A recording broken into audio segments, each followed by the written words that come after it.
Good afternoon. Welcome to the Thurston County Board of County Commissioners work session.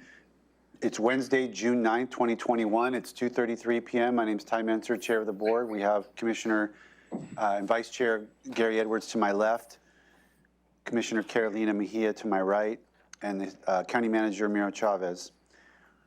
Today's topic for this session is the Treatment Sales Tax 2020 Annual Report. We have half an hour. Public can attend through our YouTube channel or through our conference line at 360-252-9020, PIN 1234. And Carrie Hennon, our Director for the Treatment Sales Tax Program, is with us. Our Director of Public Health and Social Services, Shelley Slaughter. And my eyes aren't good to read our other staff members' name. Kelsey Paulini. Yeah, I know we've met once, but I'm sorry about that. Okay, great. So I'm going to turn this to Shelley. Thank you so much. Thank you so much, Commissioner. I'm actually going to hand this straight over to Carrie. Thank you. All right, thanks. Hi, everyone. Carrie Hennon, Public Health and Social Services. As Commissioner Menser said, our subject today is the Treatment Sales Tax Annual Report for 2020. So in less than half an hour, we will give you the grand tour of TST. You'll probably be pleased or relieved to know that this is an information-only briefing. We are not ending this with big questions or decisions needed. And kind of the high-level impetus for this is that there's a line in county code that says staff will present the results of what TST was spent on an annual basis to the board. So here we are to present that to you. And Kelsey and I will tag team. I'll let her introduce herself when it's sort of her turn to chime in. And okay, if I share my screen to go through this report? Sure. Yep. Okay. Okay, so in 2020, we will kind of hit the highlights and try to talk fast in order to leave a few minutes for questions at the end, should you have any. So treatment sales tax, as you know, is a restricted fund, a sales tax collected by the county. It's 0.1%, and it's restricted to mental health and substance use treatment and related supportive services. Our therapeutic courts are also specifically mentioned in the statute that allows the county to collect this tax. So kind of going across those numbers at the top, in 2020, we collected in our county about $6.9 million in treatment sales tax revenue. That was up about 8% from the year before. And we spent a little under $6.3 million. So you'll see we collected a little more than 600,000 more than we spent. TST has for quite some time had and continues to have a healthy fund balance, and we added to that fund balance in 2020. There was some underspending related to COVID and some programs that had to kind of suspend or slow down services at points in the year. So what did the county buy for $6.3 million? That will kind of give you, again, a tour of all the various programs that TST funded. So there were over 20 county-run programs funded. We partner very closely with the Thurston Mason Behavioral Health Administrative Services Organization and funded 11 programs through them. We funded 3 community grants with kind of smaller grants to the community. And in total, those programs served almost 4,000 people. There is an asterisk next to that number because we do not have complete identified data. We collect a lot of information on our programs, as you will see, but we aren't able always to deduplicate. So we do know there is some duplication in that number. Again, Kelsey and I will kind of tag team a little, so I'll turn this next part to Kelsey. Hi, I'm Kelsey Paolini, data analyst with Public Health and Social Services. And so with our programs, we also try to look at just general demographics of who are we serving in the county through these various programs. Overall, about the same. So we have about 62% that were male, 34% female, and then about 3% combined either as transgender or other gender identities throughout our programs, which is fairly similar to what we saw last year as well. And then as far as looking at age groups, obviously the highest one there, or the most, the highest category that we served was in that 25 to 54 category. The other half is roughly within that.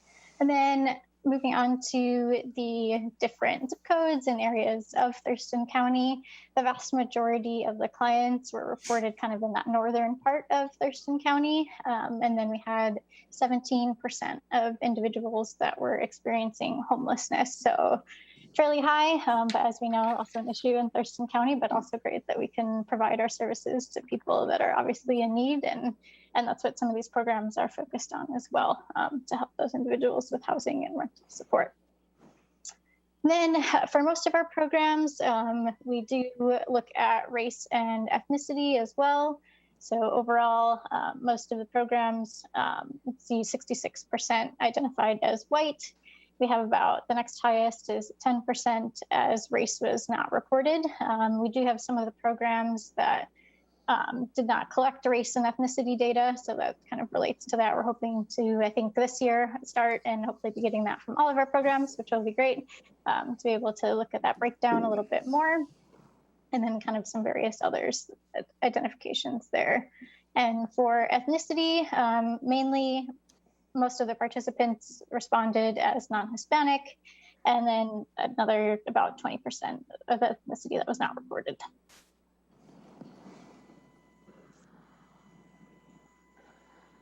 Uh-oh, how do I get to the next page? There we go.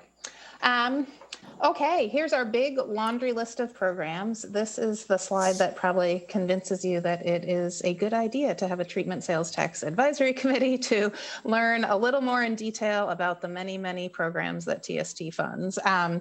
So that we've kind of put them into a few different categories, and then we'll go through and give you some highlights on each of those categories. So one, again, big category that TST funds is our treatment courts, drug court, DUI court, mental health and veterans court.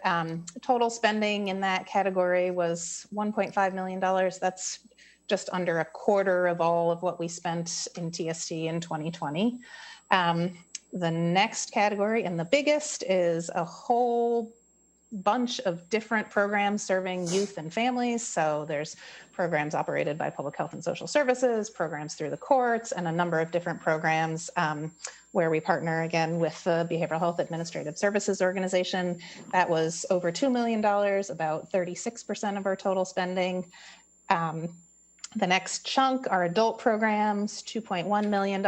If you kind of scan that list, many, many programs in the Thurston County Jail. A few reasons for that. One, of course, we know that lots of behavioral health needs among incarcerated individuals, and Medicaid funds, which fund most publicly funded behavioral health services, currently cannot be used in correctional settings. So that's why TST really is the primary funder of that type of service in our local jail. And then there's a variety of other community-based programs in that adult program category. That's about 34% of what we spent in 2020. And then these last two categories, much smaller, we won't spend as much time on today. Our community grants, we spent about $165,000. Those are those much smaller grants. You've been talking about those recently for kind of the next cycle of those. Much smaller amount of money than obviously the county programs that we fund, but still some great and important services in the community. And then TST admin. So that's the Public Health and Social Services staff that coordinate all of this. And there's also some training funding that goes into that category. So just in terms of how this report is organized, we'll now go through those big chunks, those big categories with some highlights. There's lots of information, try to hit some highlights, but it's hard to do justice to all of our many, many programs serving thousands of people. So again, I'll kick it back to Kelsey and we will start with treatment courts. Hey, Carrie, real quick, can I interrupt you? Of course. I think it would be useful to the entirety of your presentation if you could restate kind of the sideboards for this funding, like what kind of programs does the statute allow it to fund? Because when I look at this list, a lot of things are obvious and some things are less obvious. And if we all had that in our mind, it would be useful. Sure. So there is state law and RCW that allows counties to collect this 0.1%, and that state law specifically calls out the therapeutic courts. And so in the realm of therapeutic courts, we have pretty broad latitude to fund kind of all costs associated with therapeutic courts. So we do that. We fund the kind of direct court costs, we fund the judicial officer, we fund the time that the prosecuting attorney and public defense spend working in the treatment courts. So that's kind of that one big category. Then the other thing the statute mentions, and I won't quote it verbatim, but it says something like mental health and substance use treatment and services that are part of a treatment plan. We've had lots of discussion locally over the years about what that means. Different counties interpret that language differently. Some counties are a little kind of broader on what they see as substance use treatment. So you'll see as you go down the list, some things that really are actual direct therapeutic interventions, and probably a lot more of our funding is in not necessarily actual clinical treatment, but in the services that people need to be successful in treatment. So in a lot of cases, that's case management. Sometimes that's housing. Sometimes that's services that really are designed to get people connected to treatment. Over time, and with the Affordable Care Act, as more people in need are eligible for Medicaid, TST has needed to fund less actual direct treatment. And therefore we fund more, either treatment for people who aren't Medicaid eligible, which is a smaller population than it used to be, or all these services that people need to connect to or succeed in treatment. Does that help? That helps. Thank you. Oh, okay. County manager, hold on. Hey, Carrie, and I think the key of this particular taxation is treatment. And you elaborated on what that means, because this particular taxation does not address prevention. And I want to bring this up because it was a large conversation maybe 3 years ago about prevention versus treatment. And it was an attempt to change the state law, which was not successful. So it continues to be the main focus of treatment as it relates to the treatment sales tax, right? Correct. Yes, we do call it the treatment sales tax, not the prevention sales tax. The word prevention does not occur in the statute. Again, different counties have interpreted that differently. And right. As the county manager said, we have had a lot of discussion about that over the years. Okay, go ahead. Okay. All right. Thanks. All right. On to our treatment courts. Yeah, so the treatment court programs are really focused on or centered around trying to reduce the risk of people within these courts from additional involvement. And so rather than sentencing, trying to engage participants with different support services and accountability and focusing on positive behavior changes. So that's made up of drug court, DUI court, mental health, and veterans court. Overall, for clients served, these programs and most of the rest of the ones that you'll see, clients went down for 2020, and obviously because of COVID. So a lot of people, obviously everyone was impacted by it in different ways, and just being able to access people in general became quite difficult. So generally, the trend is less clients served, unfortunately, for 2020. And then as far as funds go, so we have leveraging funds. So the treatment sales tax, we provide funding to some of these programs, and some of these programs as well have outside funding that allows them to blend it and to be able to extend their funding and reach further. So overall for the treatment courts, they are primarily TST funded. So about 87% of their funding, which is about 1.5 million, came from treatment sales tax. And then they have a small amount come from outside sources as well. And then with these funds, generally, we try to come up with some type of evidence-based practice, or with these funds, how do people do after they participate in these programs? And so for the treatment courts, we look at graduation rates, how successful are they after they went through these programs. So overall, with these different programs, fairly high graduation rates. And then if we can, and if we're lucky enough and can look at longer term, do these people end up back in the system again after some length of time? And so we look at recidivism as well when we have that information available. So it does look a little high for a DUI court there, but also we have pretty low numbers of participants in that program as well. So that kind of inflates it. So when you only have a couple people that exit and then one person has an offense after that, then that looks high, but it's just because it's a small number of people enrolled in that program. And then this year we tried to focus on creative ways because obviously COVID was such a challenge. So how did people find ways to be able to access their patients and come up with ways to still try to engage as much as possible? And so we just have a couple highlights from some programs. So the Mental Health and Veterans Court was able to do some live streaming over Zoom and YouTube and participate with their clients that way. And then as restrictions started to ease, the Drug Court was able to do in-person graduation. So they had a small number of people in the court and then were able to still have their family members and friends and go on through live streaming and YouTube and be able to watch those. Next slide, please. Is your recidivism percentage of the people who graduated or all participants? Yeah, so it's of the people that graduated the program, yes. Got it, thanks. I'm having trouble with advancing my slides today. There we go. Okay, sorry. So youth and family programs. So this makes up some part of our, like we saw, about half of the clients that we serve are kind of a 24 and under group. And in 2020, again, overall, some programs did a little bit better and were able to serve more clients than last year, but overall a little bit lower enrollment. And then there are a couple programs, so you'll see that Children's Mobile Crisis and Domestic Violence Case Coordinator were newer programs in 2019, so we just don't have the data from 2018, so more recently funded. And for youth and family, they're a little bit more split on the TST funds versus outside funds. So about 65% of their funding came from TST and about 35% came from outside sources. And like Carrie was saying, we have so many different programs. So defining success and looking at this in different ways can be, it's always interesting.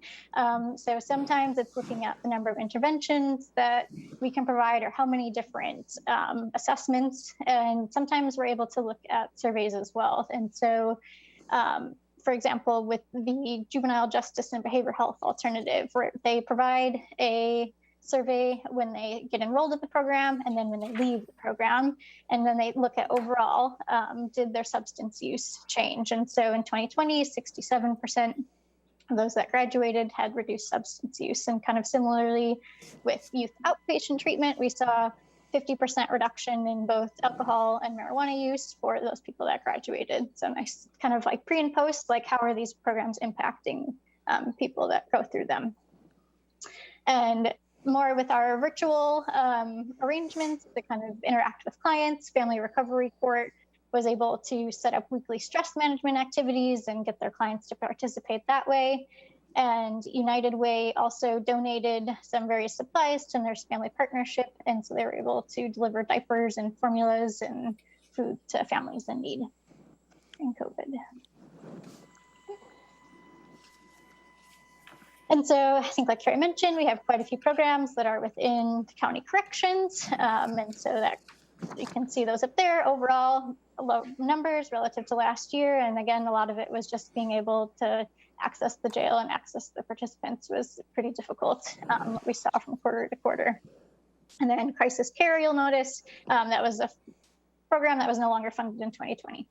So, and then this is another one where pretty high, so about 70% of their funding came from TST, and then about 30% from outside sources. But even with that, they still had some fairly good results. So the jail behavioral health program was still able to provide about 2,300 mental health interventions, and preparing for reentry employment gave about 30 clients jobs after going through that program.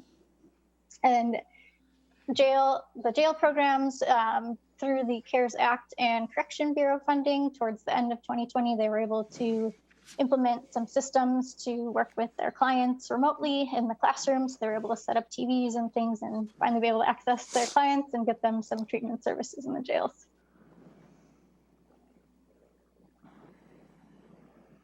And then this other program, so the rest of our adult programs, again, overall, kind of mostly down, and then a couple programs that we're still able to help a few more clients than last year, just kind of depends.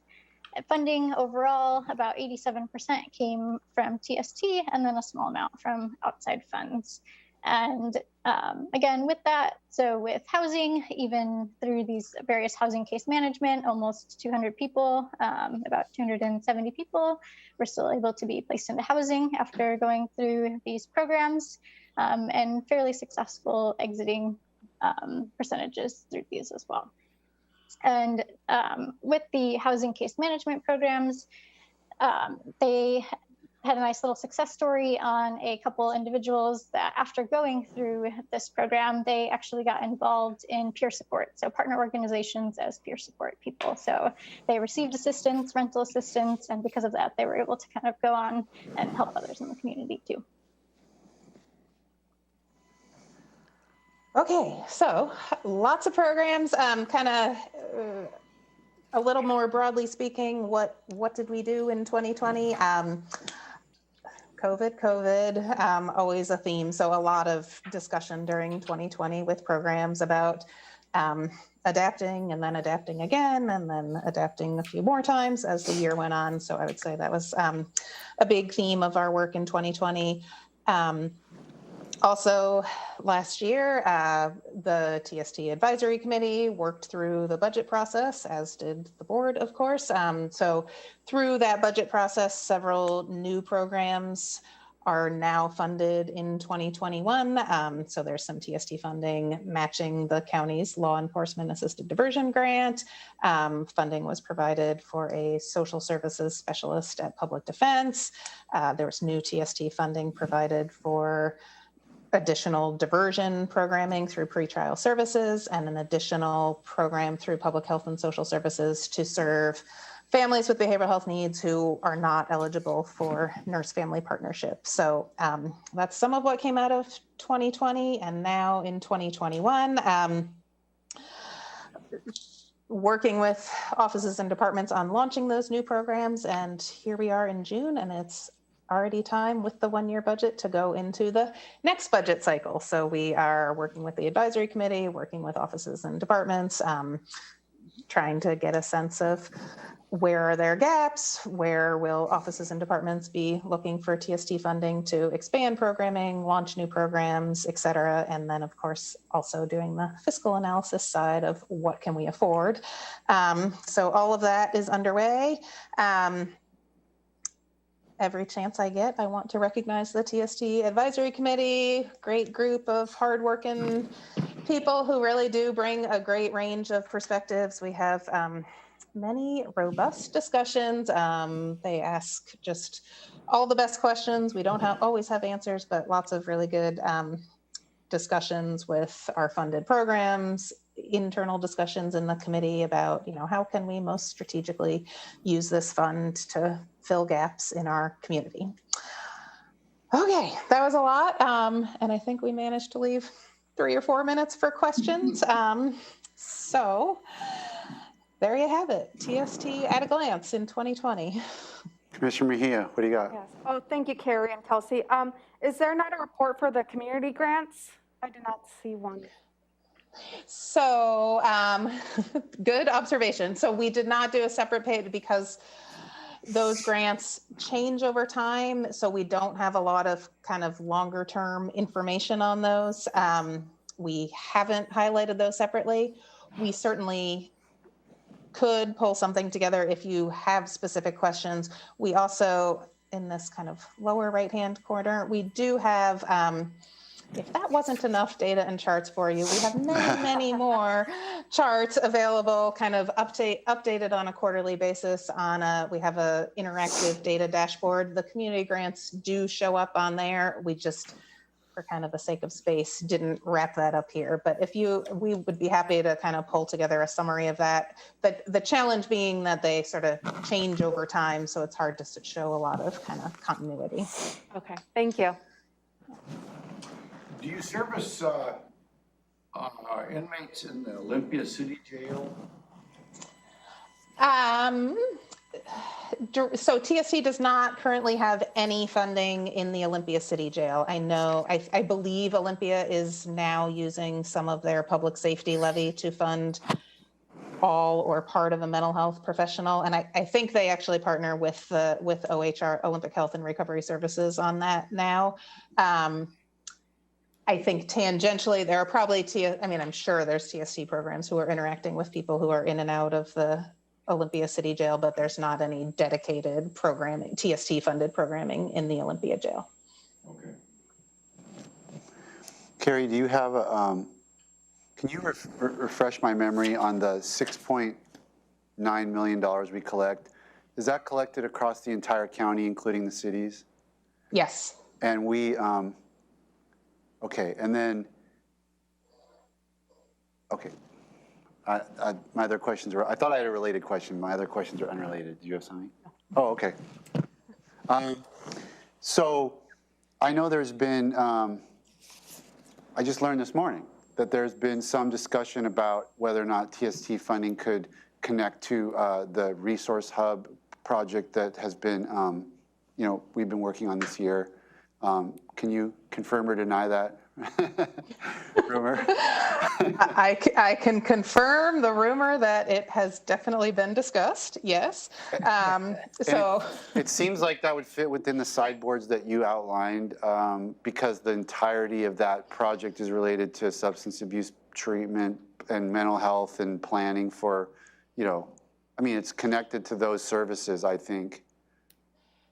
So therein lies the question: is the entirety of the project connected to that or not? I have been part of some of the discussions with public defense, pretrial, prosecuting attorney's office. TST, keeps getting mentioned. So I did have sort of an exploratory conversation with Elizabeth Petrich, who has always done kind of the legal analysis on making sure we are within the bounds of the statute when we spend our TST. She, was careful to say she would need more detail to give sort of a official ruling, but I think she felt optimistic that TST resources could be appropriate. If we want to say everyone who walks through the door, you can only walk through the door if you have a substance use or mental health diagnosis or you're looking for treatment, then we could be probably entirely TST funded. Another model might be to say, well, we estimate that 75% of people who walk through the door do have those behavioral health needs.